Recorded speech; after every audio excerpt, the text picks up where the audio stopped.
Hi, Miss Shubha. Is this the voice is fine? This Yeah, much? yeah. We are online. We are live on Facebook, Doctor. I'm just going to start the session. Good afternoon, everyone, and welcome to Gurgaon Mom's Facebook Live, Anything About Cancer. So this will be a question and answer session. Anything on cancer that you can get clarified from Dr. Bhuvan Chuk. He is the consultant oncologist at Max Hospital, Gurugram. Just a brief introduction. Dr. Bhuvan Chuk is a senior medical oncologist at Max Hospital, Gurgaon and Saket.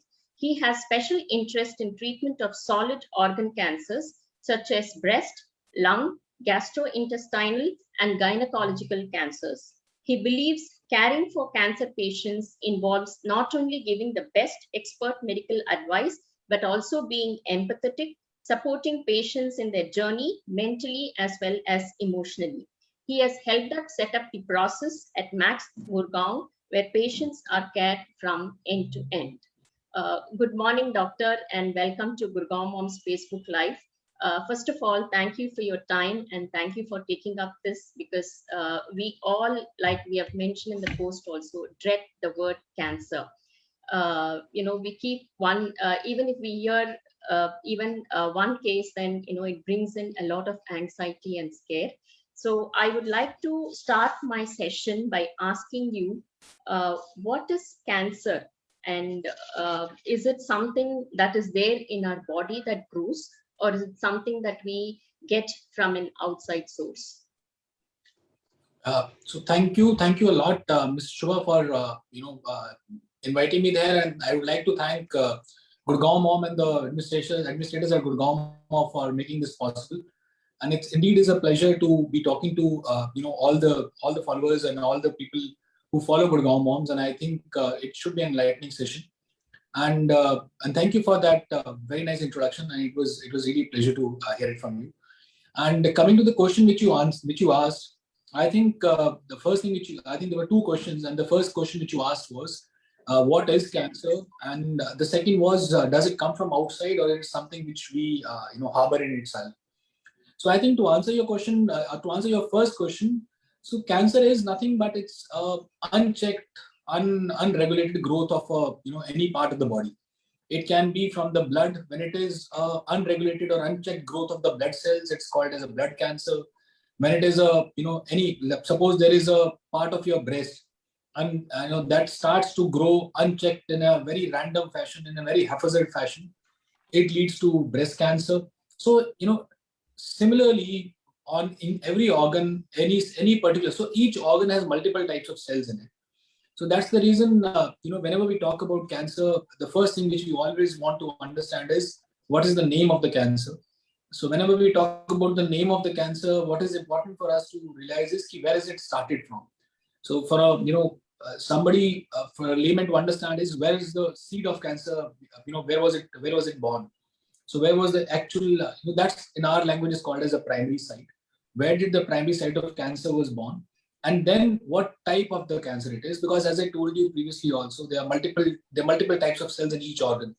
So any particular cell just can act randomly, can just grow haphazard, and then it can lead to unchecked growth in which it just keeps on growing, and it becomes a ill-formed or unformed mass.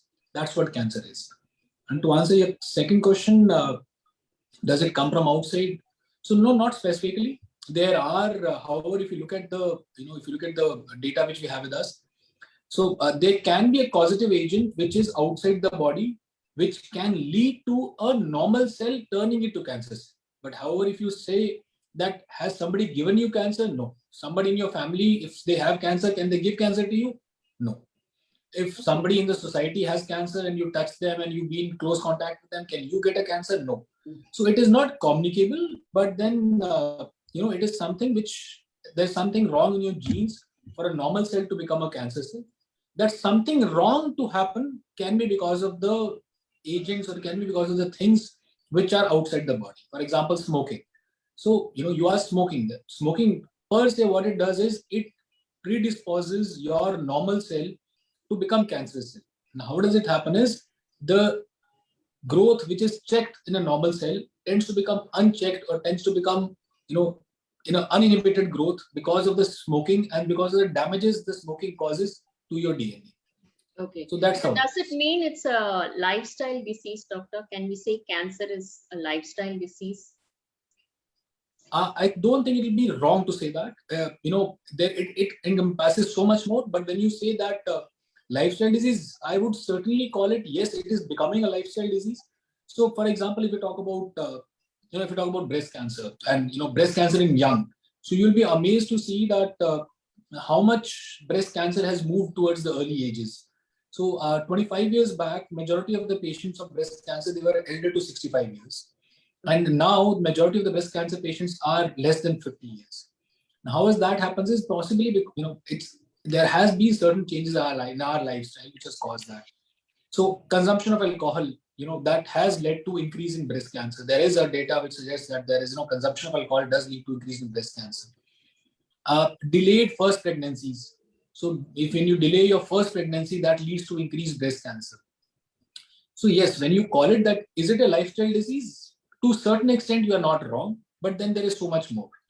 But you have to call it. Increase the risk, at least. The lifestyle will increase the risk of getting cancer. Certainly, it certainly does. The way we live certainly does, and that's the reason the number of cancer cases possibly are increasing. Okay.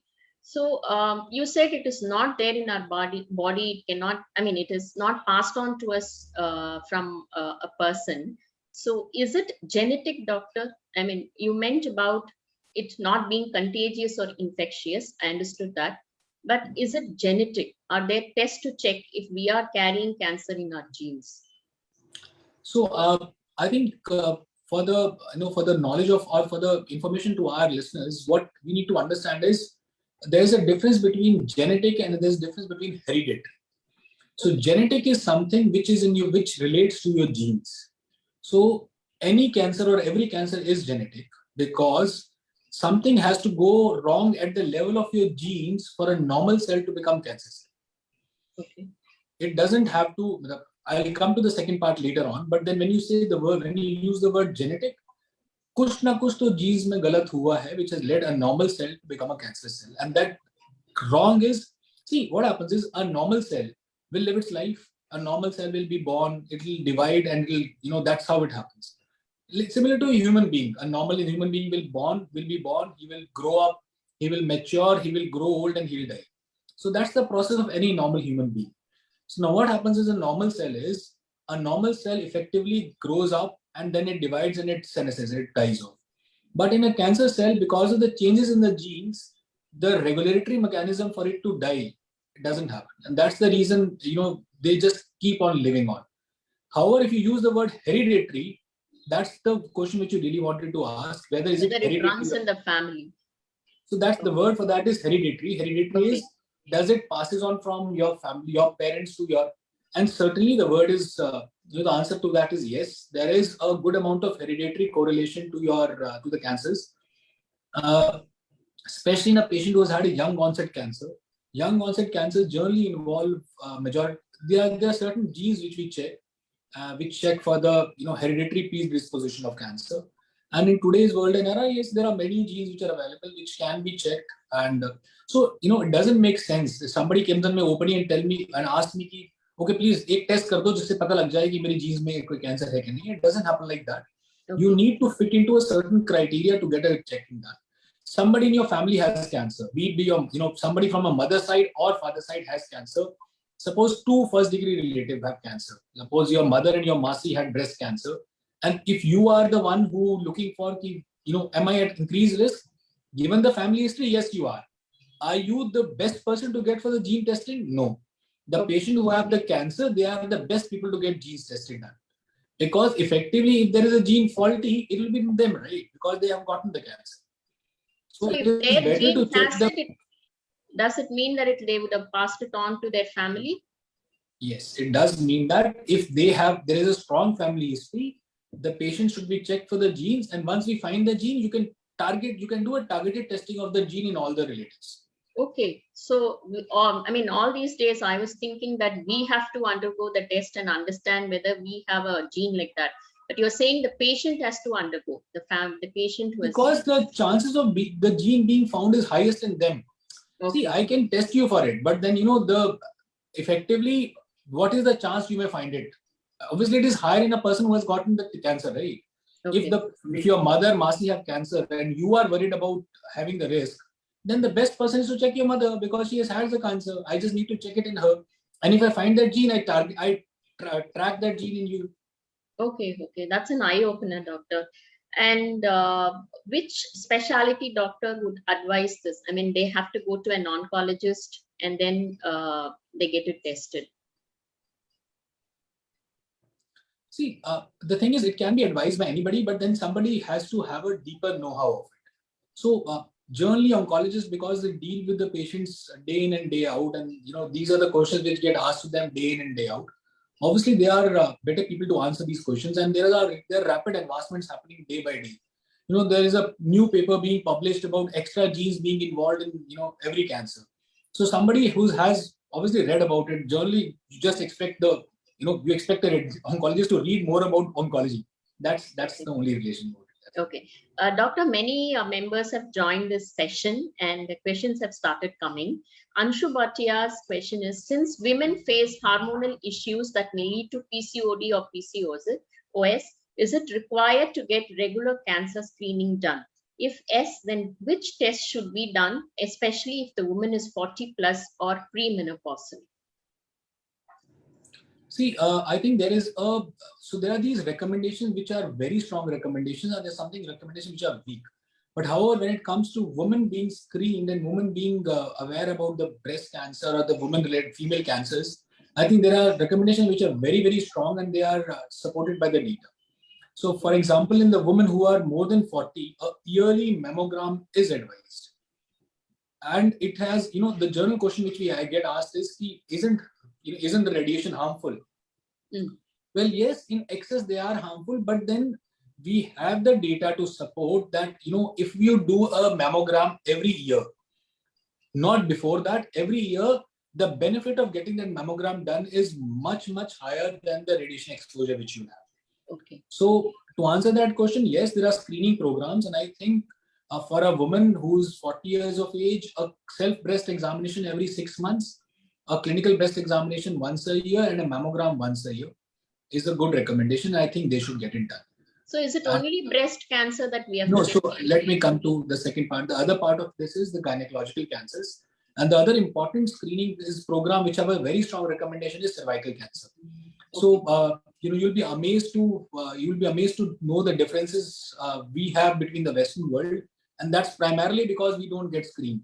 So I am really proud of a patient who comes and tells me that I want a pap smear done, because that's something which most of us generally don't want to get it done. However, it's not a complicated procedure. It takes hardly 15 minutes in your gynae clinics, and you don't need to visit an oncologist for it. You can just go to your gynae who will take a pap smear. It is hardly a 1,000 rupee test. So again, coming back to the recommendation behind pap smears, if you're getting a pap smear done, it has to be every once in 3 years. And if you're getting a cytology done along with it, which can be once in a 5 year also. So a recommendation of a pap smear once in 3 years is a very important recommendation to have. So these are the two. And mammogram is how frequent, doctor? Once a year. Once a year. Okay. Once a year. Again, Shika Gidgla wants to know what is the age one should go for regular mammogram. You said 40 plus once in a 40 year. 40 plus. Yes. So Nimartha Kaur wants to know, I was detected cancer recently, although it is hereditary. So does it mean now that my children are prone to it? Please clarify. So I would want to ask her is, if she knows I'm sure she has undergone a genetic testing which says that it is hereditary. So whatever happens is whenever you find this gene, which is a hereditary gene, and you are concerned whether it be there in your family or not, what you need to undergo is you need to undergo a pre-test counseling for your children and for your family relatives. No testing should be done without a counseling, because everybody should understand what are they trying to get into. If you are better off not knowing, it's a choice which you have to make. And then if you are better off knowing, it's a choice again which you have made. So there are concerns in Indian society, which is a bit of I may like to deny it, but India is a patriarchal society. If you have a female who's known to have carrying a gene risk, who has who has increased genetic risk of cancer, you need to have the basis of it. I am sure the next thing the patients are the parents think is, how will I marry off the daughter or the son? It's whatever it is. There are social implications of everything which you do. Yes. So before you getting done, you need to understand what you're getting into. I will obviously prioritize health over anything. There is no doubt about it. But then you should also have to prioritize. You have to walk with me the extra mile. I would want to. So coming back to the answer which she asked, if she has a hereditary gene, yes, there is a slight risk that she may have passed it to her children. If she understands those risks, she should get a targeted testing done in her children, not the broad testing done. The gene which has been found faulty in her can be tracked whether their gene is or not. If they do not have that gene, she is of a standard risk. If they have that gene, then obviously they are at heightened risk. Okay. And what happens after it comes that they have a high risk? What will be the next step? So again, then you need to start monitoring them at a regular frequent interval. So for example, so there are certain genes which are very well studied. The most common gene which has been studied is a BRCA gene. That's called as a BRCA gene. That's a very well studied gene. So what you can do is, so there are recommendations to it. Suppose I have somebody has a 18-year-old. So generally we don't recommend getting the screening done before 18 years of age for the children. Okay. So it's a choice which you end up making, that it's whether you want it or not. So there are certain cancers which are more common in childhood. If I have a child and if I have a cancer and I want to track that in a child, then the recommendations have to be there. So for example, if somebody has a BRCA gene and they track it to their children also, then the screening starts early. You start every 6 month MR mammogram and a normal mammogram, 6 months and 6 months it goes on. So there is an extensive screening program which helps detect cancer early. How can that be beneficial is, suppose if somebody knows that they have a certain risk of cancer, and I would advise them to complete the family early, so that they can eventually, if somebody needs to breastfeed their children, somebody needs to have the ovaries, they can eventually go risk reduction surgeries if they have completed their families early. So it's a detailed discussion which has to happen with the oncologist, and it has to multiple sessions have to happen on it. So Vikas Batra wants to know that my mill is suffering from esophagus cancer. She is non-smoker and nobody in the family has cancer. What is the reason for getting this? She has not complained of acidity either. So I think I missed the word mom, right? He said mom, right? His mother-in-law. Okay, mother-in-law. So the thing is, you can discern a reason of cancer in almost 20 to 25% of people. In good majority, 70 to 75% of people, you don't get to know what is the cause of cancer. Okay. For esophageal cancer, the most common cause is smoking, yes, but as he said, she's a non-smoker. The second most common is a gastroesophageal reflux, which leads to Barrett's esophagus and that leads to malignancy. But as he said that there's no dyspepsia also, then she falls into the risk whether, it's most of the times you don't end up finding the cause of the cancer. And if you look at the genes also, the genetic studies also don't lead to they don't give an answer as to what cancer we are suffering or what is the reason probably behind the cancer.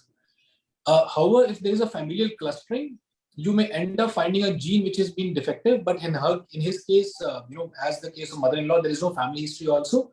It's a sporadic cancer, what we call it as, where we do not know what has caused that shift in the genes which has led to cancer. Okay, doctor. Doctor, as we were speaking, we were talking about risks for women. So what are the risks for men that we have to be aware of? We often hear about breast cancer and gynecological cancer. So what are the risks men are exposed to that we have to be aware of? So when it comes to cancers in men, the most common cancer which generally gets a bit overlooked is the prostatic cancers. They tend to happen later in the ages. And that's possibly the reason we end up talking less about it, possibly because the men are not that active at that age. But then around 60 years of age, every man should start getting screened for a prostatic cancer. A yearly digital rectal examination in which we check the consistency of the prostate going via the stools, from where stools come out through the anus. You go and check you get an examination done and you check for the consistency of the prostate. And along with that, you check the serum PSA levels. If the PSA levels fall in that age, fall in that particular thing, if they are slightly concerning, a monitoring is required, and you observe it over a period of time, and then you take it call. So prostatic cancer is something which should be there, and there are obviously colorectal cancers which can happen both in men and males and females, but then that also has a very good screening program. Okay. A colonoscope once in 10 years is good to, if you want to get a colonoscopic screening done starting at the age of 60. Okay. So, we are talking about one visit to a gastroenterologist in a 10 years. I think that can be managed is what it is. True, doctor.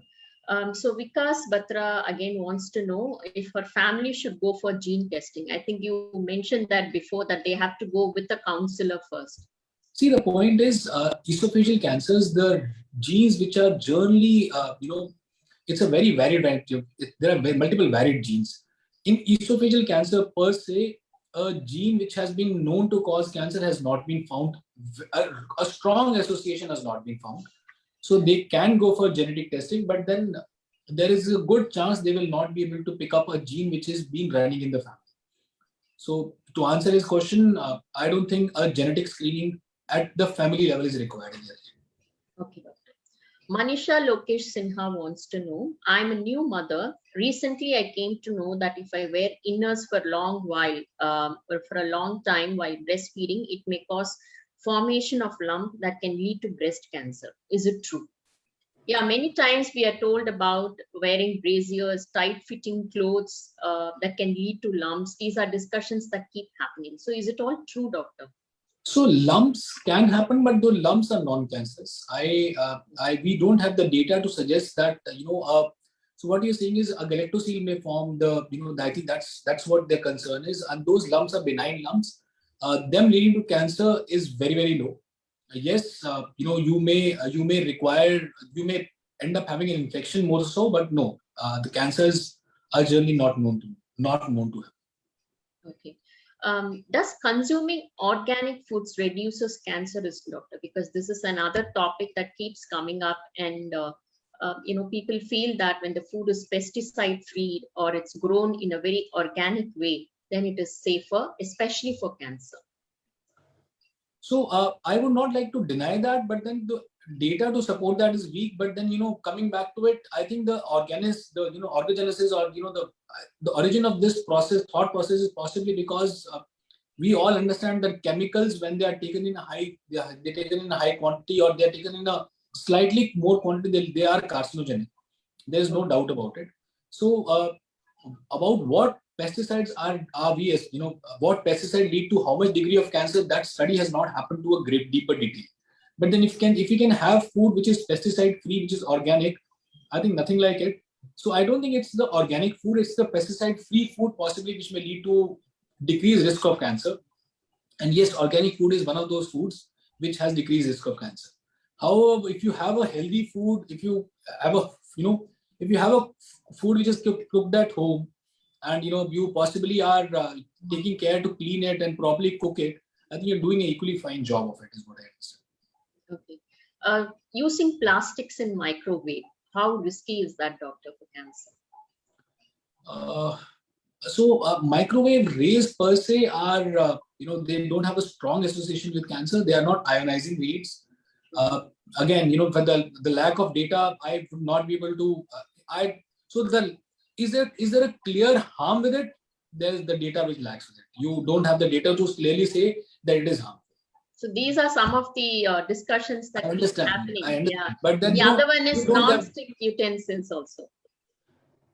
Again, so coming back to it, I do understand. See, please understand that everything to be called a strong association, I need to have a data along with it. Okay. I need to have some degree of evidence saying that this is what is associated with cancer.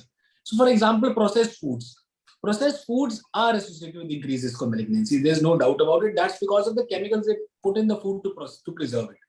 So, if the data is strong, there is no point denying it. But when the data is not strong, you can't just make a recommendation of it. Got it, doctor. How effective is cervical cancer vaccine? What is the right age to take the vaccine, and who are all required to take it? This is another popular discussion that happens in our community also, doctor. And I think that's a very, very important point. Rather, my children are in Shriram and we are via Max Gurgaon. We are trying to collaborate with Shriram to understand and to talk about the cervical cancer vaccine in a greater detail. So I'll tell anyway, coming back to the question. So it is very important. And I think, possibly the recommendations have not come in. I think they've come in for boys also, but then for girls and boys both, before they become sexually active, HPV vaccine is something which is greatly recommended, and it does reduces the chances of cervical cancer and anal cancer and oral cancers to quite some time. Yes, the data is strongest for cervical cancer because the association of HPV with cervical cancer is the strongest. The next most strong association with HPV is with the anal cancers, and that's the reason it's preventive there also. The best age group is 9 to 11 for girls, if I'm not wrong. I would like to cross check it, but 9 to 11 for girls, and I think 10 to 12 for boys. So beyond that, it cannot be given, is it? So the thing is, it generally said that before the children become sexually active. That's what it is. Obviously, the recommendation in India for sexually active is slightly different from the Western world. Yeah. But then the age group which is generally been said is around up to 11 years is something which is said. It's 11 or 12 years is something like that. Okay. The other question is, Monalika wants to know, does all fibroids in uterus, be it very small in size, need to be tested for cancer? No. Not. So to answer your question, no. You check the rate of the growth, how frequent, how rapid it is growing. If it is stable over the years, it is non-cancerous. And most of them, however, most of them are non-cancerous. Okay. Upasna wants to know, when do we take a mole or skin tag seriously? If it exists and does not bother us, should we let it be? Again, coming back to it, please understand the sine quo of cancer is rapid growth. Okay. If a skin tag has remained stable over 6 months, 8 months, you obviously, you show a dermatologist.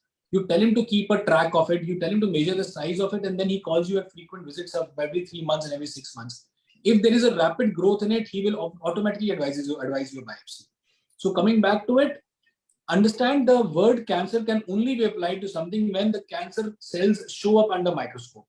The cancer cells to show up under microscope, the tissue will have to be taken from your body and examined under microscope. When to take that tissue under the microscope or when to take that biopsy will depend on certain characteristics. One of that characteristic is the growth. If there's something which is rapidly proliferating or rapidly increasing in size, it should click your mind that this may be cancerous. However, something is stable over the period of 6, 8, 12 months, then it is very unlikely to be cancer. If there is a change in the nature of growth, something which was stable over the long period of time has suddenly become rapidly proliferating, again should be treated that cancer. Okay. So growth is something. There are other characteristics also, but then growth is something else. Okay, thank you, doctor. My 13-year-old daughter had this question for you, doctor.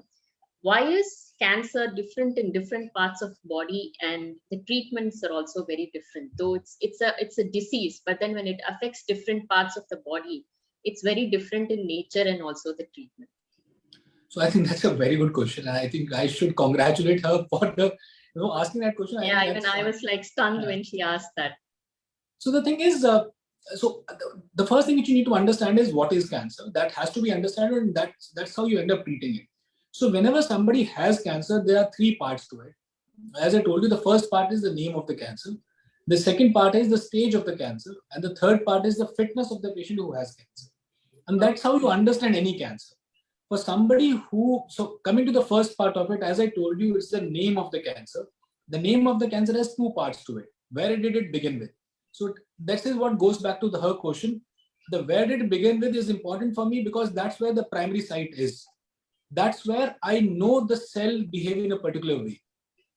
So I would like to let's give an example. Suppose we are talking about a breast cancer and suppose we are talking about a lung cancer. So understand why. So breast is something which is out of your body. It can be easily operated upon. It can, if there's a lump in your breast, you can easily feel it.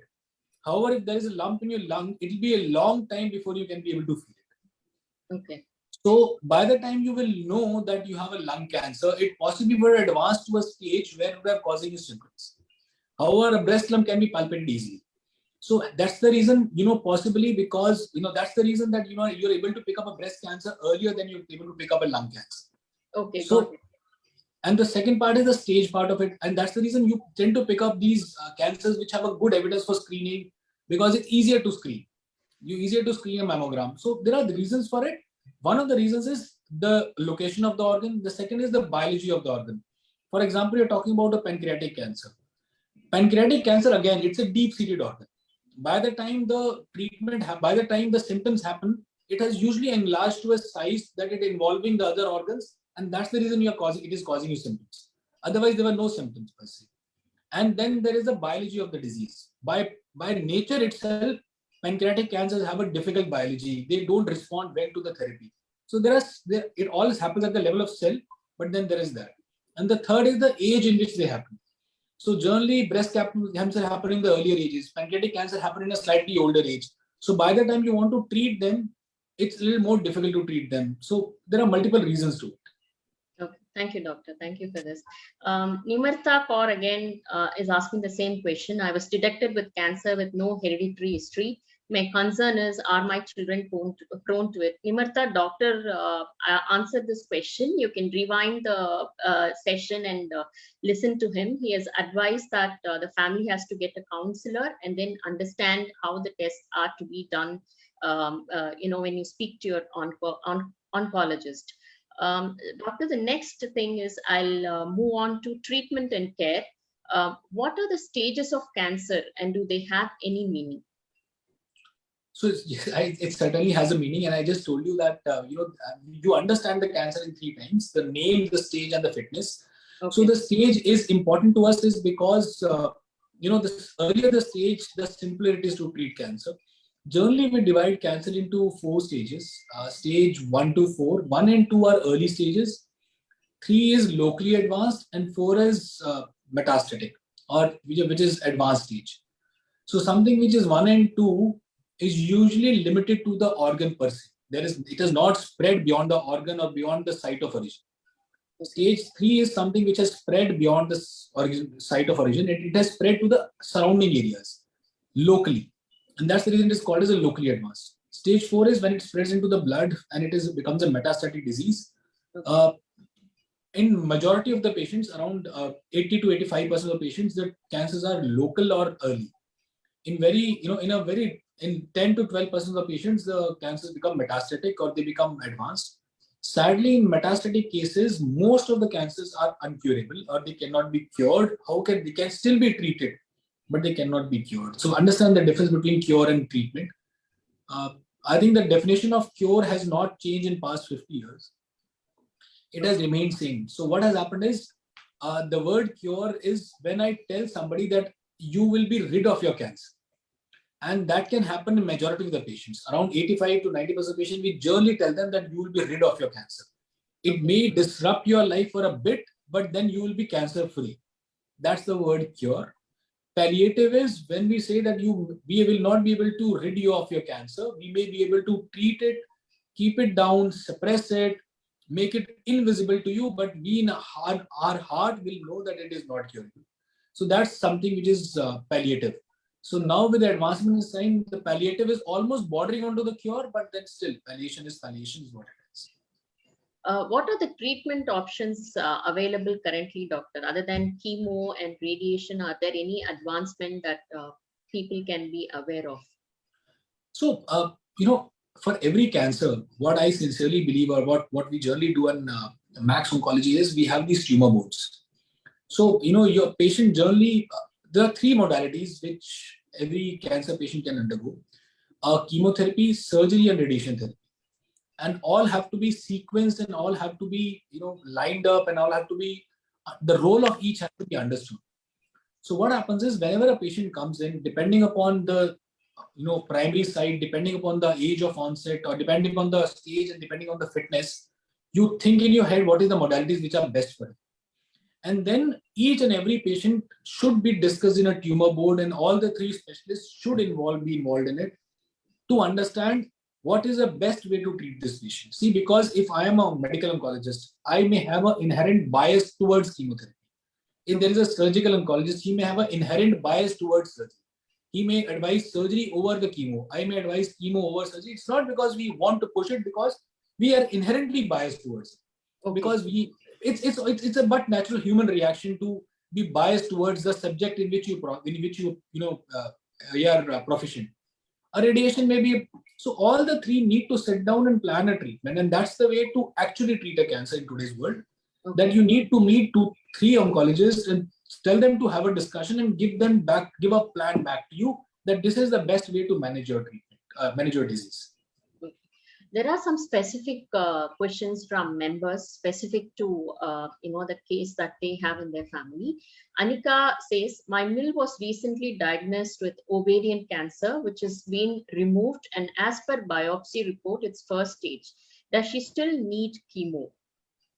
So depends upon, so again, coming back to it, what is the name of the cancer? So we understand it is ovarian cancer. Ovarian cancer. The second part of the name is the type of the cancer. Generally, the ovarian cancers are serous ovarian cancers. So we will name it as a serous ovarian cancer. That's the actual name of it. The second part of that will be the stage. As she said, she's stage 1. You divide stage 1 into stage 1A and 1B and 1C. 1A and B don't require chemotherapy. How, for a definite 1A doesn't.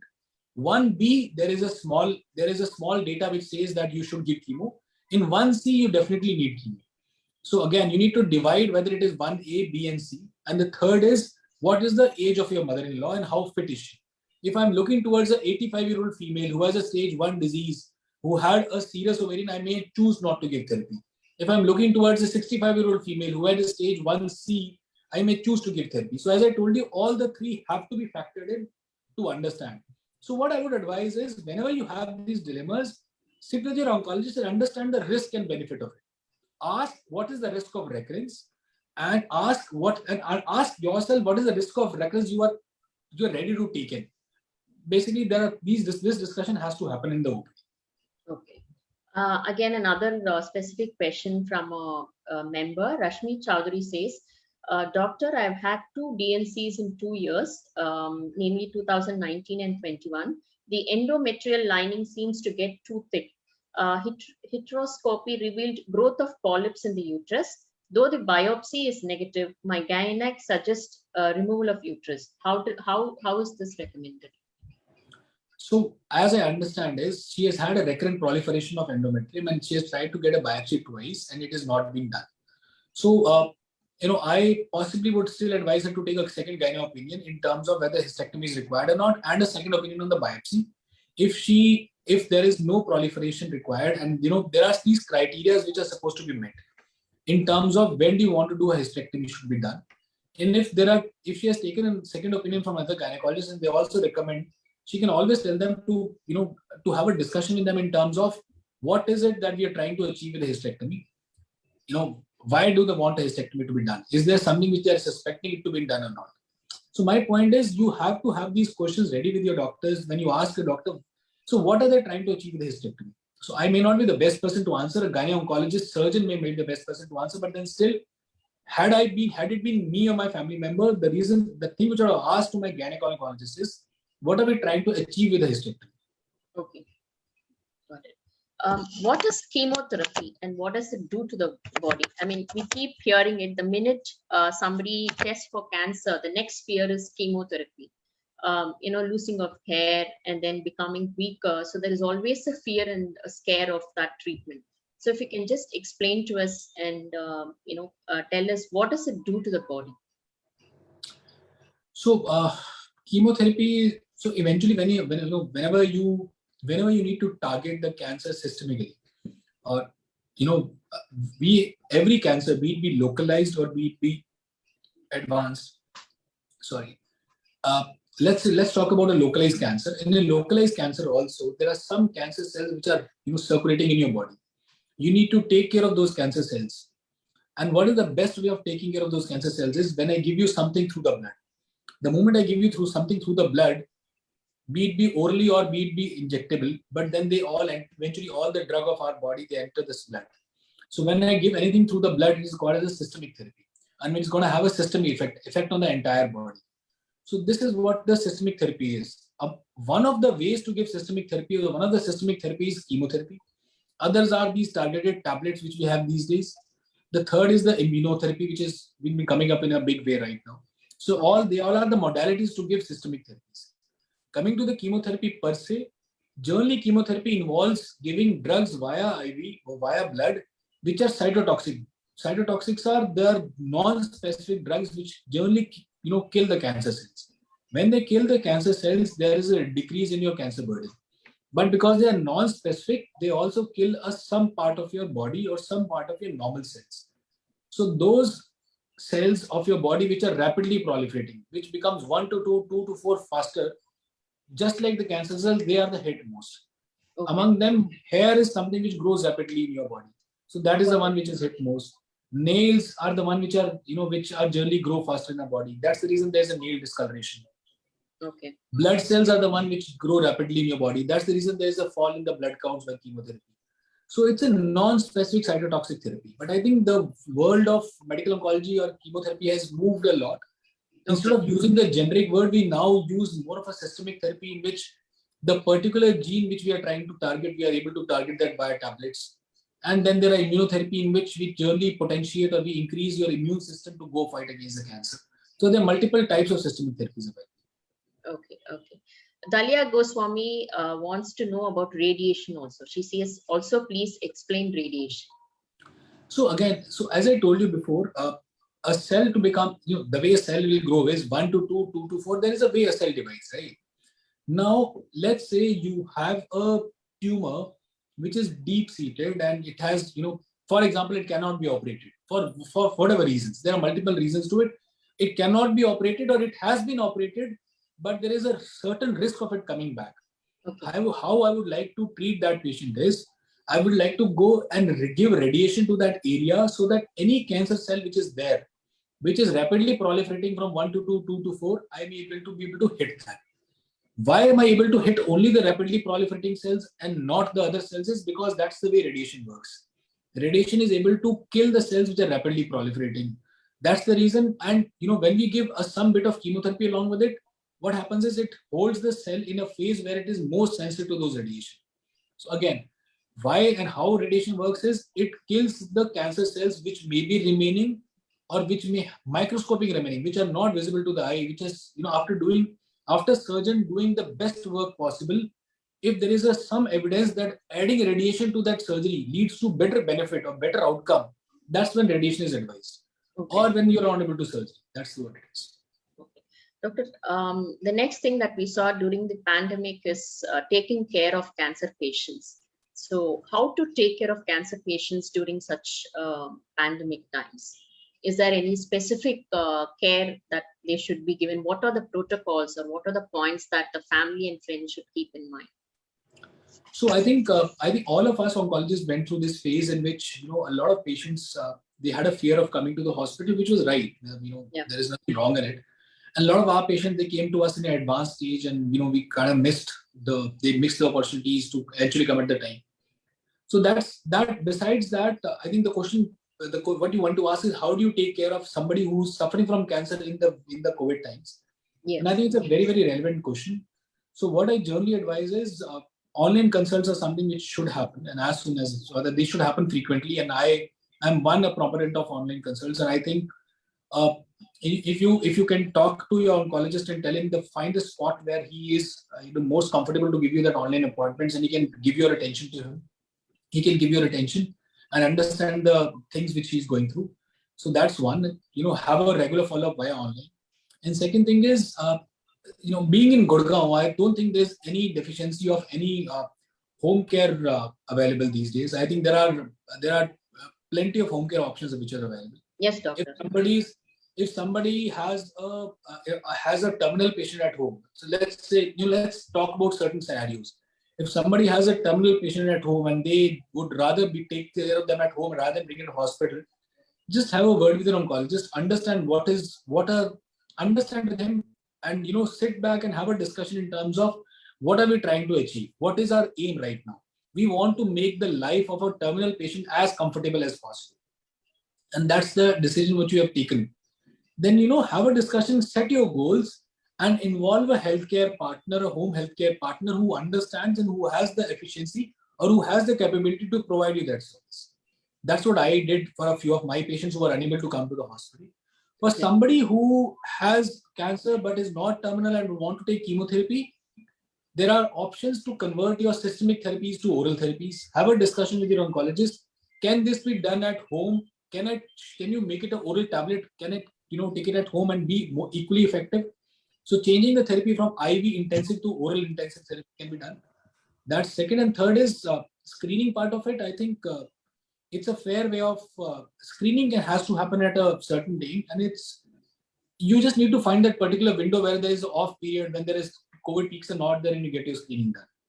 Okay. That's about it. Any other special care, doctor? Vaccines are a must, right? I mean, that was another question that kept coming in the community also. They were asking for specific, kind of patients who can take vaccines. And I remember some of them asking for cancer patients also. So that is all safe. See, vaccines. To answer the question very specifically, COVID vaccine should be given to everybody.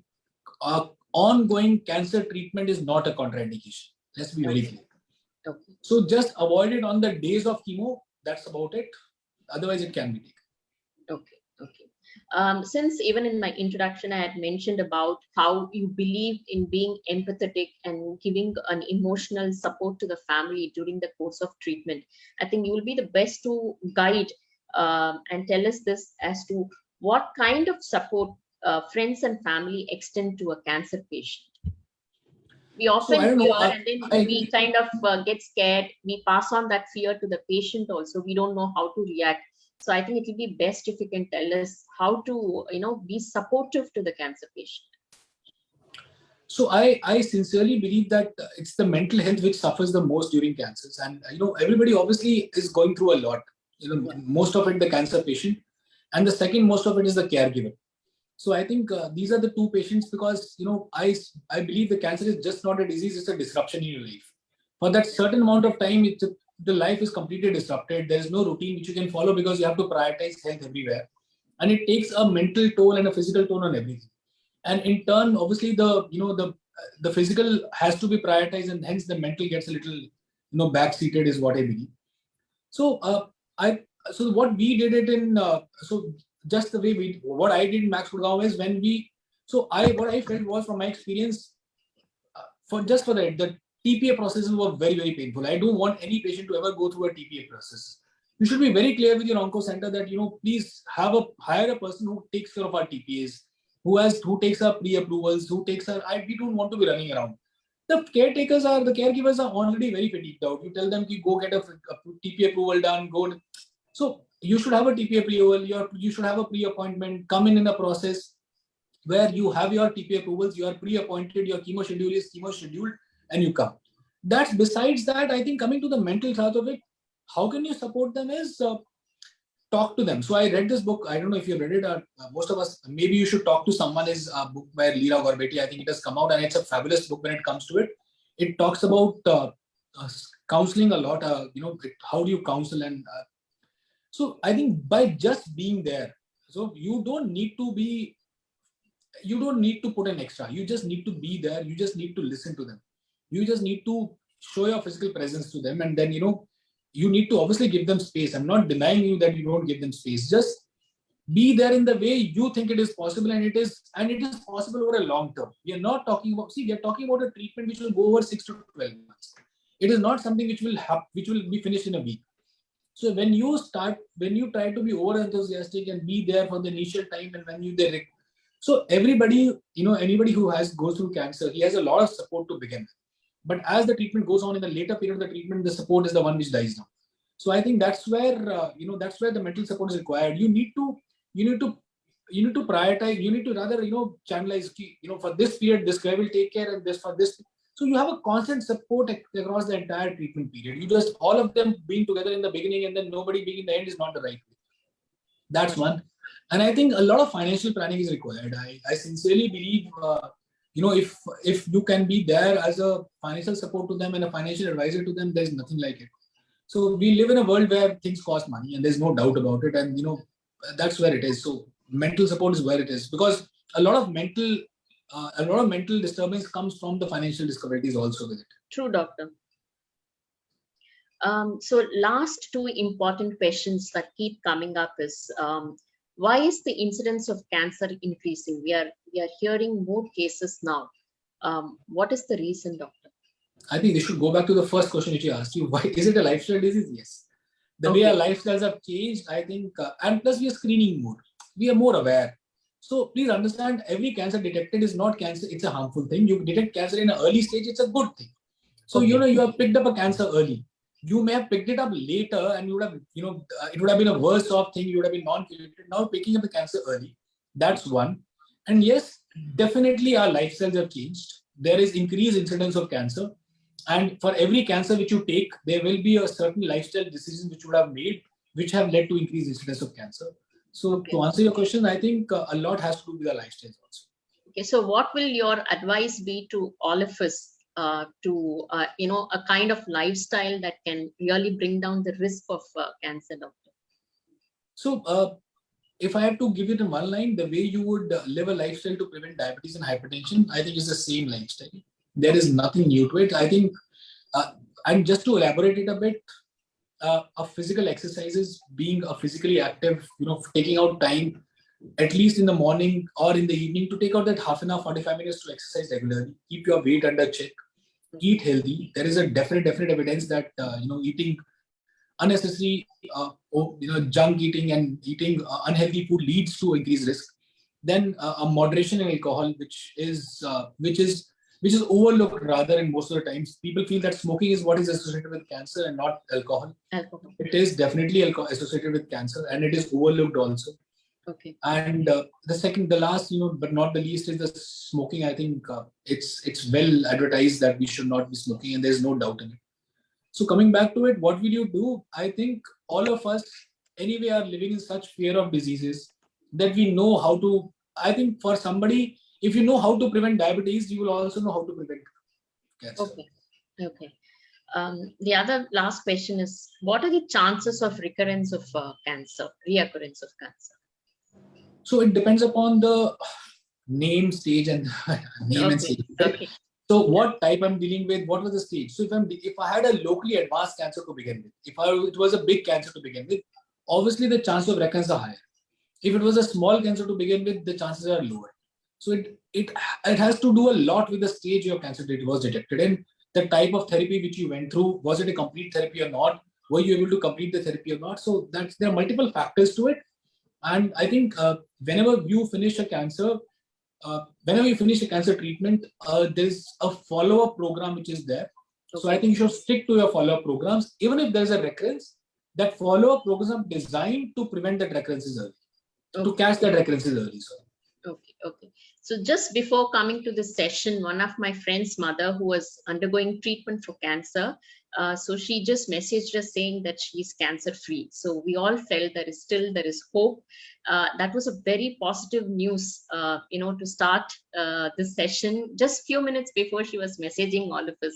So I feel, it was such a great news, doctor. I mean, we were all so depressed when we heard it.